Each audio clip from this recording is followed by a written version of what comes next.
Hi, my name is James Knight.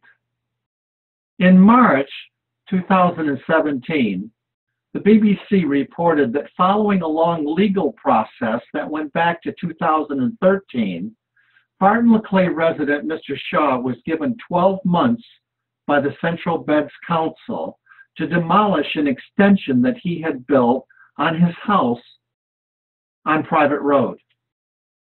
Council argued that his alteration was an inappropriate development in an area of outstanding beauty.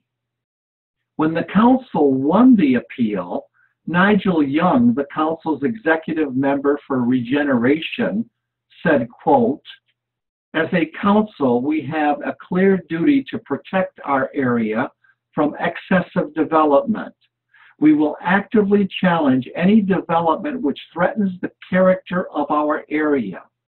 If allowed to stand, the original inspector's decision threatened to set a dangerous precedent for other developments within the Greenbelt."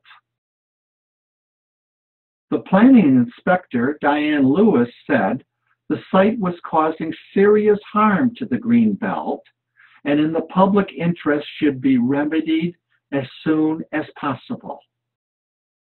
Nigel Young, who was playing the lead role for the council's local plan, added, quote, "Mr. Shaw must return the dwelling to a stage which does not cause overwhelming harm to the Greenbelt."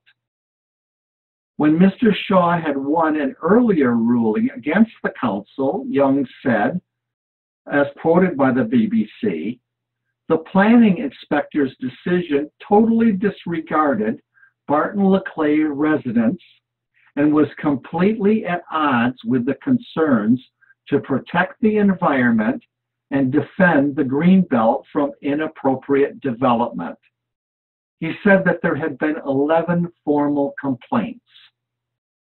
Now here's the point. Whether you like or dislike Mr. Shaw's architecture, this house overlooks the very same area where the football grounds are located that the Central Bedfordshire Council is now proposing to build 158 houses. In winning the appeal, Jason Longhurst from the council said, "This outcome sends a clear message that we have a fair approach to the planning process, which supports and guides our residents." My question is, what kind of clear message is the CBC sending by now proposing to build on 2 Greenbelt sites in Barton LeClay? And that's not all. They are proposing to build the highest number of houses, 666, out of all 52 village and town locations in Central Bedfordshire. We were given a booklet on January 18th at the Rovers, and the plan that was introduced to us for the first time. On page 10, Growth in Other Towns and Villages, it says, quote, "Growth in villages is only included where this can be supported by local services or where the developments will enhance these services." Really?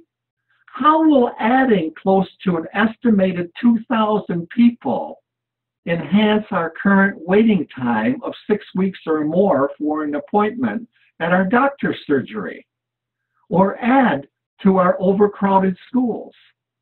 In speaking with Nigel Young on January 18th, I was not surprised to discover that he was unaware that Barton LeClay's health services and schools were already suffering under the strain of providing health care and schools for over 600 new homes built in Silsoe in the last 18 months. So the bottom line is that the council's proposal to build 666 houses on Barton LeClay's Greenbelt harms Barton residents and its Greenbelt. Their site selection process is flawed, and they have failed to justify very special circumstances, making the proposed developments inappropriate.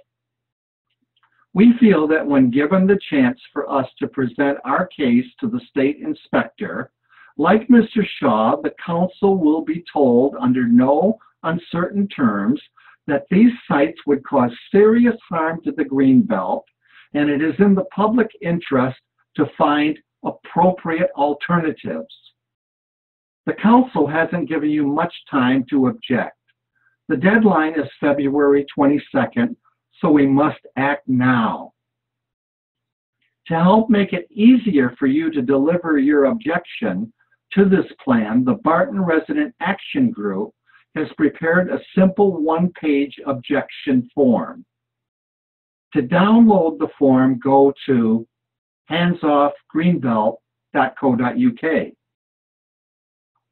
You can post the form to the council, and the address is at the top.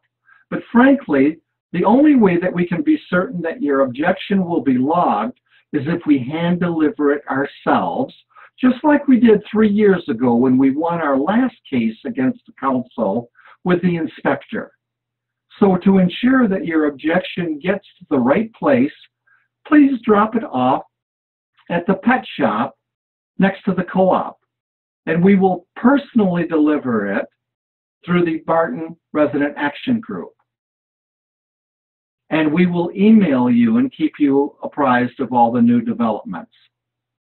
So until next time, bye for now.